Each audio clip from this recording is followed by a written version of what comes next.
Hi ನಮಸ್ತೆ, ಹೇಗಿದ್ರಲ್ಲ?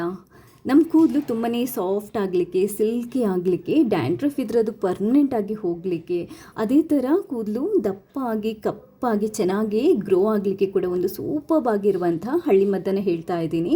Usual ಆಗಿ ಊರಿಗೆ ಬಂದರೆ ಇದನ್ನ ನಾನು ಖಂಡಿತವಾಗ್ಲೂ ಒಂದು ಸರಿ ಆದರೂ ಮಾಡೇ ಮಾಡ್ತೀನಿ. ಈ ಹಳ್ಳಿ ಮದ್ದನ್ನು ಮಾಡಲಿಕ್ಕೆ ಅಥವಾ ಈ ಒಂದು ನ್ಯಾಚುರಲ್ ರೆಮಿಡಿನ ಮಾಡಲಿಕ್ಕೆ ನಮಗೆ ಬೇಕಾಗಿರೋದು ಕೆಲವು ಇಂಗ್ರೀಡಿಯೆಂಟ್ಸ್, ತುಂಬಾ ಸಿಂಪಲ್ ಆಗಿರುವಂಥ ಇಂಗ್ರೀಡಿಯೆಂಟ್ಸ್. ಅದೇನು ಅಂತಂದರೆ ಈ ದಾಸವಾಳ ಎಲೆ. ಮೊದಲನೇದಾಗಿ ಇದು ನಮ್ಮ ಮನೆಯಲ್ಲಂತೂ ತುಂಬಾ ಬೆಳೆದಿರುತ್ತೆ. ನಿಮಗೆ ಸಿಟಿಯಲ್ಲಿದ್ದರೆ ಖಂಡಿತ ಈ ದಾಸವಾಳ ಎಲೆ ಸಿಗಲ್ಲ, ಆದರೂ ಕೆಲವು ಮನೆಗಳಲ್ಲಿ ಇರುತ್ತೆ. ಒಂದು ಮುಷ್ಟಿಯಷ್ಟು, ಒಂದು 8ರಿಂದ 10 ದಾಸವಾಳ ಎಲೆನ ನಾನು ಫ್ರೆಶ್ ಆಗಿರೋ ದಾಸವಾಳ ಎಲೆನ ಕೊಯ್ಕೊಂಡು ಇಟ್ಕೊಂಡಿದ್ದೀನಿ. ಅದಾದ ನಂತರ ಇನ್ನೊಂದು ಮೇನ್ ಇಂಗ್ರೀಡಿಯೆಂಟ್ಸ್ ಏನು ಅಂತಂದರೆ ಅದು ಕರಿಬೇವಿನ ಎಲೆ. ಇದು ಕೂಡ ನಾನು ಗಿಡದಿಂದ ಫ್ರೆಶ್ ಆಗಿ ಇಟ್ಟಿದ್ದೀನಿ. ಮೂರನೇ ಇಂಗ್ರೀಡಿಯೆಂಟ್ಸ್ ಏನು ಅಂತಂದರೆ ಮೆಹಂದಿ ಎಲೆ. ಇದು ನಿಮಗೆ ಸಿಟಿಯಲ್ಲಿ ಸಿಗಲ್ಲ, ಹಳ್ಳಿ ಕಡೆ ಸಿಗುತ್ತೆ. ಇದನ್ನು ಕೂಡ ಫ್ರೆಶ್ ಆಗಿ ಕುಯ್ದುಕೊಂಡು ಎಲೆಗಳನ್ನು ಆರಿಸ್ಕೊತಾ ಇದ್ದೀನಿ. ಒಂದು ಹಿಡಿಯಷ್ಟು ನೀವು ಈ ಎಲೆ, ಅದಾದ ನಂತರ ಕರಿಬೇವು ಎಲೆ ಹಾಕೋಬೋದು. ಇದು ಎಷ್ಟು ಕೂದಲಿಗೆ ಒಳ್ಳೆಯದು ಅಂತಂದರೆ ಕೂದಲು ದಪ್ಪಾಗಲಿಕ್ಕೆ ಕೂಡ ತುಂಬಾ ಒಳ್ಳೆಯದು.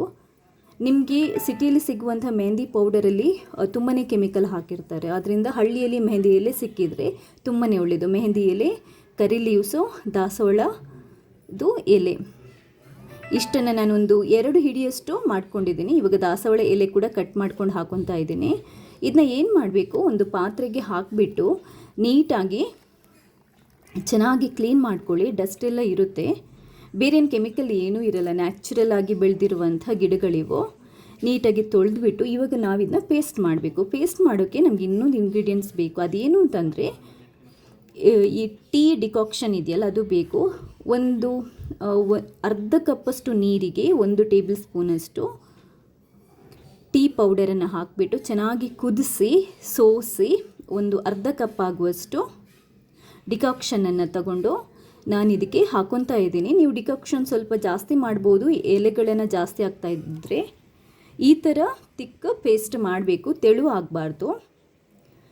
ಇವಾಗ ಒಂದು 2 ಟೇಬಲ್ ಸ್ಪೂನಷ್ಟು ಮೊಸರನ್ನು ತಗೊಂಡು ನಿಮಗೆ ಇವಾಗ ಹಾಕಲಿಕ್ಕೆ ಎಷ್ಟು ಬೇಕು ಅಷ್ಟು ಈ ಪೇಸ್ಟನ್ನು ಹಾಕ್ಕೊಳ್ಳಿ.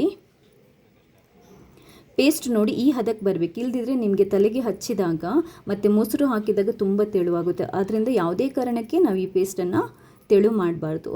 ಇದನ್ನ ಚೆನ್ನಾಗಿ ಮಿಕ್ಸ್ ಮಾಡಿಕೊಂಡು ನಾವು ತಲೆಗೆ ಹಚ್ಕೋಬೇಕು. ಮೊಸರು ಹಾಕೋದ್ರಿಂದ ಕೂಡ ಅಷ್ಟೇ ಡ್ಯಾಂಡ್ರಫ್ ಹೋಗುತ್ತೆ. ಅದೇ ಥರ ಕೂದಲಿಗೆ ಒಳ್ಳೆ ಕಂಡೀಷ್ನರ್ ಅಪ್ಲೈ ಮಾಡ್ದಂಗೆ ಆಗುತ್ತೆ. ಕೂದಲು ತುಂಬಾ ಸಾಫ್ಟ್ ಆಗಲಿಕ್ಕೆ ಹೆಲ್ಪ್ ಆಗುತ್ತೆ. ಈ ಥರ ಮಾಡಿಬಿಟ್ಟು ನೀವು ಕೂದಲಿಗೆ ಹಚ್ಕೊಂಡು ಇದು ಡ್ರೈ ಆದ ನಂತರ ಫುಲ್ಲು ತಲೆಗೆ ಹಚ್ಕೋಬೋದು. ಕೂದಲಿಗೆ ತಲೆಗೆಲ್ಲ ಹಚ್ಕೊಂಡು ಡ್ರೈ ಆದ ನಂತರ ತೊಳೆದ್ರೆ ಒಂದೇ ಒಂದು ವಾಶಿಗೆ ನೀವು ನಿಮ್ಮ ಕೂದಲು ಎಷ್ಟು ಫ್ರೆಶ್ ಆಗಿರುತ್ತೆ, ಎಷ್ಟು ಸಿಲ್ಕಿ ಆಗಿರುತ್ತೆ ಅನ್ನೋದನ್ನು ಫೀಲ್ ಮಾಡ್ಬೋದು. ಡ್ಯಾಂಡ್ರಫ್ ಅಂತೂ ಪರ್ಮನೆಂಟ್ ಆಗಿ ಹೋಗುತ್ತೆ. ನೀವು ರೆಗ್ಯುಲರ್ ಆಗಿ ಒಂದು ಅಟ್ಲೀಸ್ಟ್ ವಾರಕ್ಕೆ ಒಂದು ಸರಿ ಆದರೂ ಈ ನ್ಯಾಚುರಲ್ ಇಂಗ್ರೀಡಿಯೆಂಟ್ಸಿಂದ ಮಾಡಿದ ಪೇಸ್ಟನ್ನು ಹಾಕ್ತಾ ಇದ್ದರೆ, ಹಾಗೆಯೇ ಕೂದಲು ದಪ್ಪ ಆಗುತ್ತೆ, ಕೂದಲು ಕಪ್ಪಾಗುತ್ತೆ. ತುಂಬಾ ಒಳ್ಳೆಯದು. ಎಲ್ಲ ರೀತಿಯಲ್ಲೂ ಕೂದಲಿಗೆ ಇದು ತುಂಬಾ ಒಳ್ಳೆಯದು. ಬಟ್ ನಾವು ಸಿಟಿಯಲ್ಲಿದ್ದರೆ ಇದು ಸಿಗಲ್ಲ, ಸಿಟಿಯಲ್ಲಿ ಇದನ್ನ ಮಾಡ್ಕೊಳ್ಳೋಕ್ಕೂ ಆಗಲ್ಲ. ಹಳ್ಳಿಯಲ್ಲಿದ್ದರೆ ನಾನು ಊರ ಕಡೆ ಬಂದ್ರಂತೂ ಒಂದು ಸರಿ ಆದರೂ ಊರಿಗಿಂತ ಹೋಗೋಂಗಿಂತ ಮುಂಚೆ ಒಂದು ಸರಿ ಆದರೂ ಈ ಕಂಡೀಷ್ನರನ್ನು, ಈ ಒಂದು ನ್ಯಾಚುರಲ್ ರೆಮಿಡಿಯನ್ನು ಅಪ್ಲೈ ಮಾಡೇ ಮಾಡ್ತೀನಿ. ತುಂಬಾ ಫ್ರೆಶ್ ಫೀಲ್ ಆಗುತ್ತೆ. ತುಂಬಾ ಒಳ್ಳೆಯ ರಿಸಲ್ಟ್ ನನಗೆ ಇದು ಕೊಡುತ್ತೆ. ಮಕ್ಕಳಿಗೆ ಕೂಡ ತುಂಬಾ ಒಳ್ಳೆಯದು. ನೀವು ದಾಸವಾಳ ಸೊಪ್ಪು ಹಾಕೋದ್ರಿಂದ ಶೀತ ಇದ್ದರೆ ನೀವು ದಾಸವಾಳ ಸೊಪ್ಪನ್ನು ಸ್ಕಿಪ್ ಮಾಡ್ಬೋದು. ಬಟ್ ಸಿಲ್ಕಿ ಹೇರ್ ಆಗಲಿಕ್ಕೆ ದಾಸವಾಳ ಸೊಪ್ಪು ತುಂಬಾ ಒಳ್ಳೆಯದು. ನನ್ನ ಇವತ್ತಿನ ಈ ವಿಡಿಯೋ ನಿಮ್ಗೆ ಇಷ್ಟ ಆಗಿದ್ದಲ್ಲಿ ಲೈಕ್ ಮಾಡಿ. ಹಾಗೆ ಇಲ್ಲಿ ತನಕ ನೀವು ಯಾರಾದರೂ ನನ್ನ ಚಾನೆಲ್ಗೆ ಸಬ್ಸ್ಕ್ರೈಬ್ ಆಗಿಲ್ಲದಿದ್ದರೆ ಸಬ್ಸ್ಕ್ರೈಬ್ ಆಗಿ. ಯಾಕಂತಂದರೆ ನಾನು ಮುಂದೆ ಹಾಕುವಂಥ ಎಲ್ಲ ವೀಡಿಯೋಸ್ದು ನೋಟಿಫಿಕೇಷನ್ ನಿಮಗೆ ಈಸಿಯಾಗಿ ಸಿಗುತ್ತೆ. ನನ್ನ ಎಲ್ಲ ವೀಡಿಯೋಸ್ನ ನೀವು ನೋಡ್ಬೋದು. ಥ್ಯಾಂಕ್ಸ್ ಎಲ್ರಿಗೂ.